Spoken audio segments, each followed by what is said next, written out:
This is Joe Warren for Prorider's Web TV. With Prorider's advanced motorcycle training, we're making training normally taught to motor cops available to you, giving you the skills you need to ride like the pros who ride for a living. Emergency braking involves the proper use of the front and rear brake. And when you're riding a lightweight sport bike, there's one more factor you need to consider. I'm hanging out with a talented sport bike rider to get some tips on panic braking on a lightweight sport bike. I'm here with Jason Palmer. Jason and I went to the academy together about 20 years ago. And as long as I've known him, he's been playing with rockets. Jason, recently you went through one of our police motorcycle schools, the 2-week school for the police department. And you actually got to ride the Harleys during that time. Did you notice anything different in braking and handling on the motorcycle versus your bike? The initial difference that I noticed with the big bikes was just the sheer weight of the machine itself. On a sport bike, I'm used to using my body weight as well as all of the controls to control the motorcycle and put it where I want it to go. When you're on the big bikes, it's a little bit different because you don't really have to use your body as much. You just let the machine do the work after you give it the commands.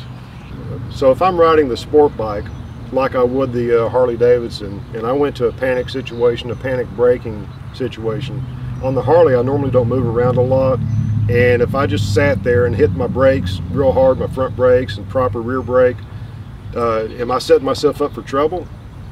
Not on a Harley, but if you're on a sport bike, it's going to be a little bit tougher for you to keep the rear wheel on the ground. When you start to brake on a sport bike in a panic situation, you want to shift your weight to the rear to get more weight over the rear wheel. That way, when you slowly add pressure to the rear brake, it's not got the back tire in the air. So what you're describing basically sounds like what we call a stoppie. It can occur. Is that what you're saying? Can that happen accidentally? That can happen accidentally, and it'll throw you just like a rider off of a horse. All right. And when someone's doing a stoppie, that's basically the rear wheel's coming off the ground and is now no longer effective for braking, and then you're starting to pivot over the front tires, what you're saying. That's correct. Now what do you do when you're on the bike, you're riding along, somebody starts to pull out in front of you, you realize, crap, I've got to grab a whole bunch of brake to avoid becoming part of this guy's sheet metal? What do you do differently than you would have done on the Harley, for instance? Well, as I said before, Joe, the first thing that I'm going to do is start to gradually brake on the rear brake and the front brake at the same time, and I'm going to shift my weight to the back of the motorcycle.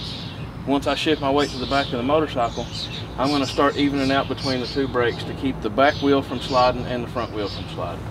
So you're actually moving on the bike. You're not just sitting there along for the ride. Right. You have to ride these bikes. It's kind of like riding a dirt bike.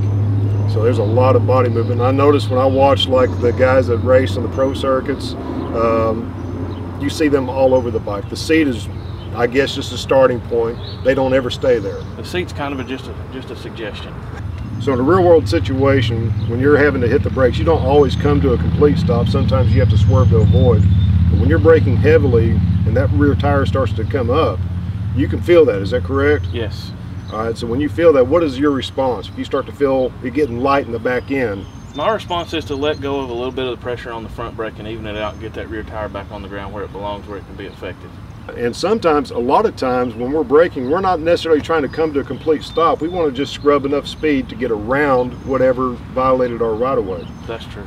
And this goes without saying, whenever you're riding, and especially with the rockets, because they're quick, they're fast. When you're going really fast, it takes a lot to get stopped in time. Is that correct? It does. So just because it's capable of the speed, we don't need to be doing the 500 mile an hour that it's capable of. Is that right? No, sir. Okay. I want to thank Jason for taking the time to talk with us and give us some tips on how to stop the sport bike and avoid that crash and ride like the pros who ride for a living. Subscribe to Prorider Motor Skills on YouTube or go to ProriderMC.com for more videos and training tips designed by motor cops but made available to everyone.